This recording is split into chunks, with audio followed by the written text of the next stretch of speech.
Welcome back. If you're just joining us, this is Africa 360. This week we're looking into what exactly is happening on the ground in Egypt, bringing you the latest developments. Well, as the dust settles, a few key players have emerged in this milieu, and the end of Hosni Mubarak saw a number of Islamic groups return from the fringes, that is, to become legitimate political parties.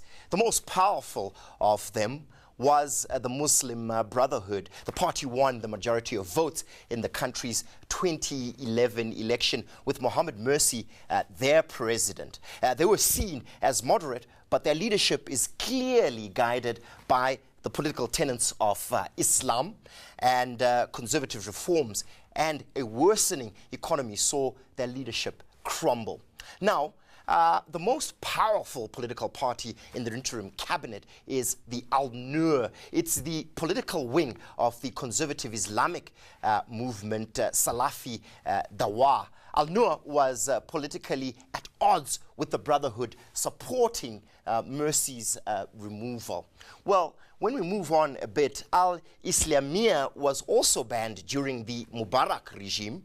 Once a group of insurgents, they formed a political party after the 2011 revolution. Viewed as the last of Morsi's allies, the group rejected the removal. Rejected his removal. Their participation in the new growth path is still in question. Not all Egyptians are Muslim. Roughly 10% of Egypt are Orthodox Coptic Christians, which is the largest religious minority. Morsi's rule saw a number of clashes between Muslims and Christians. Understandably, this group supported Morsi's removal. Well, the role of the military has been undeniable in Egypt's political sphere. During his term, Mubarak kept the army close, appointing military chief Mohammed Hussein Tantawi as defense minister.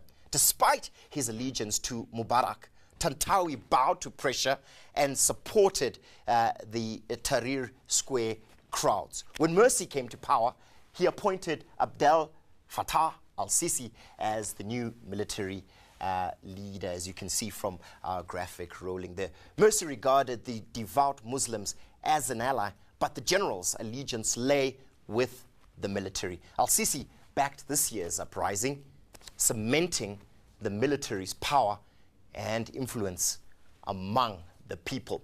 But from the outside, it would seem the political power has always been with the people. This year, the crowds returned in large numbers to the now iconic Tahrir Square. This time, the organizing force was a group named Tamarod, meaning revolt.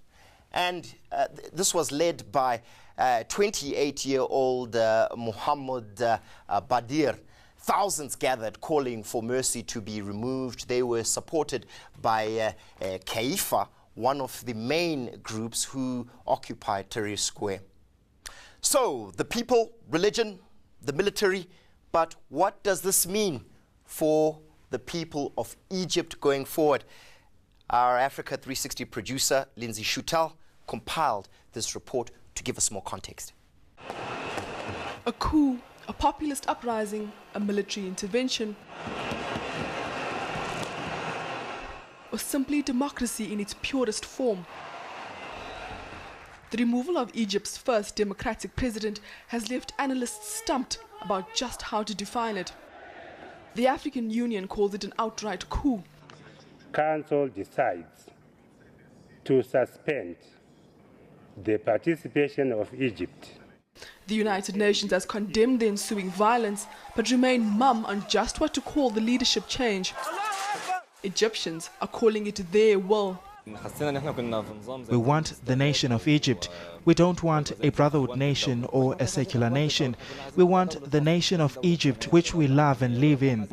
The former president's attempt to place himself above the judiciary sparked the ire of his opponents and protesters. Despite Mohamed Morsi's perceived power grabbing, his supporters remain loyal. Analysts believe the protest had more to do with the worsening economy. Snaking lines for bread and fuel led to crowds returning to Tahrir Square. The political upheaval hasn't prevented aid packages. The United States has promised to continue with its aid pledges. It will also continue delivering military hardware ordered back in 2010 while Hosni Mubarak was still in power. While the United Arab Emirates has offered $3 billion in bonds and loans to bolster the weakening economy. But the Egyptian military's role and the extent of power they wield remains in question. The military saw the opening provided by the crowds to then reassert itself in. And regain its prestige which had been lost. Many have called it a populist uprising. However, based on the outcomes, we can see that it was more a military coup, or in the least a counter-revolution. The removal of both Hosni Mubarak and now Mohamed Morsi saw the Egyptian military carry out what it calls the will of the people. But the lines are so blurred between politics, religion and the military, it's unclear just who is in power in Egypt right now. Lindsay Schutel, Johannesburg. Well, joining me now to take our conversation a little bit further is a regular contributor to our program, Naeem Jina, who is from the Afro Middle East Center. And joining us once again also from our Pretoria studios is the Egyptian ambassador to South Africa, His Excellency Sharif Naguib.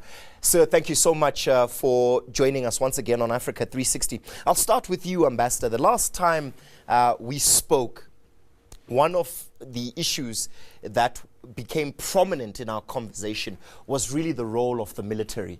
And in actual fact, what I would like to ask you directly today is, it does appear that there's a very interesting debate happening in and amongst this crisis, including the military, which is really around whether Egypt, being 85 million Muslims predominantly, or rather 85 million people, 75 million of those being Muslim, whether Egypt can be considered or should be seen as a secular state, or it should really become oriented towards becoming more of a Muslim state, particularly within the context of this transition that we've seen yet again in your country.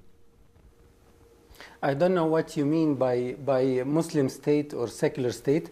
What I know is that the constitution, as well as the last constitution and the previous constitution, all insisted that Islam is the principal origin of legislation in our countries. Well, given the fact that it could be seen as the principal orientation for legislation, I think the question that I'm asking you is culturally and in terms of identity, because one of the issues that is being contested here, Ambassador, is actually the identity of the state itself. It's a civil state, and I don't know what do you mean by a Muslim state. I haven't heard of a Muslim state unless when Afghanistan was declared as a Muslim state. But we are a state where we have 95 or 94% of the population who are Muslims, and we are almost 90 million citizens.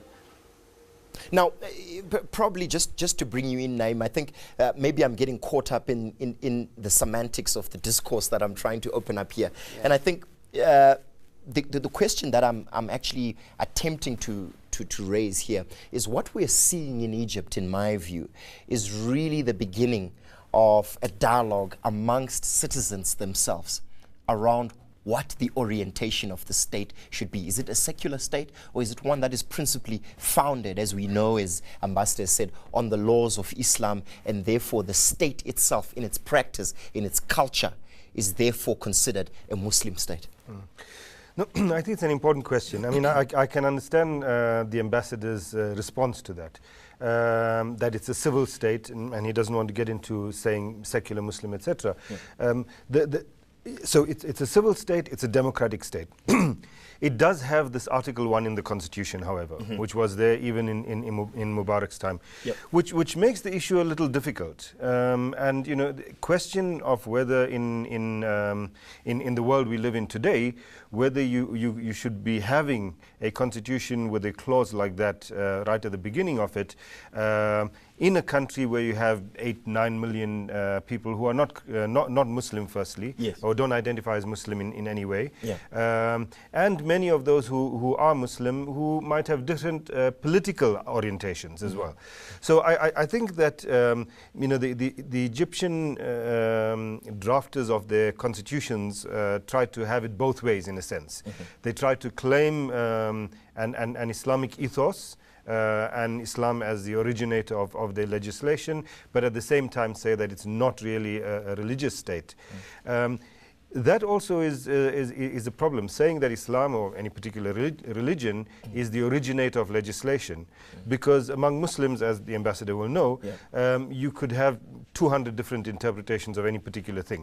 Well, actually, I don't tend to agree fully with what Mr. Jannah is speaking about. What I believe is that the Egyptian people took the street in January 2011 asking for democracy, and the issue of political Islam was very high on the table. Now, where does political Islam lie in the issue of good governance? If we are talking about democracy that is homegrown from the environment in Egypt and from other Muslim countries. So this was the issue from the beginning, of how to accommodate political Islam into that equation of governance and democracy. I think the issue is still on the table. Democracy is not a Western concept. In Egypt, it's not a Western concept. Now, after the experience of 1 year with the Muslim Brotherhood, to which extent this political Islam is going to impact the future of good governance in Egypt and in Muslim countries. I think this is the question that should be raised. Therefore, Ambassador, since you've raised this issue of the place of political Islam in your country, one of the things that we must note, particularly under the Mubarak administration, is that the Muslim Brotherhood were, for all intents and purposes, outlawed. And what we're seeing now is yet again the disenfranchisement of political Islam, the Islamic Brotherhood, under the guise of democracy. Yeah, but let me tell you something very important. The Muslim Brotherhood were part of the parliament since the beginning of this century. They were member of parliament. They were allowed to operate. They were allowed to contribute on political life. The Muslim Brotherhood, as a party, was outlawed because we did not have religious parties.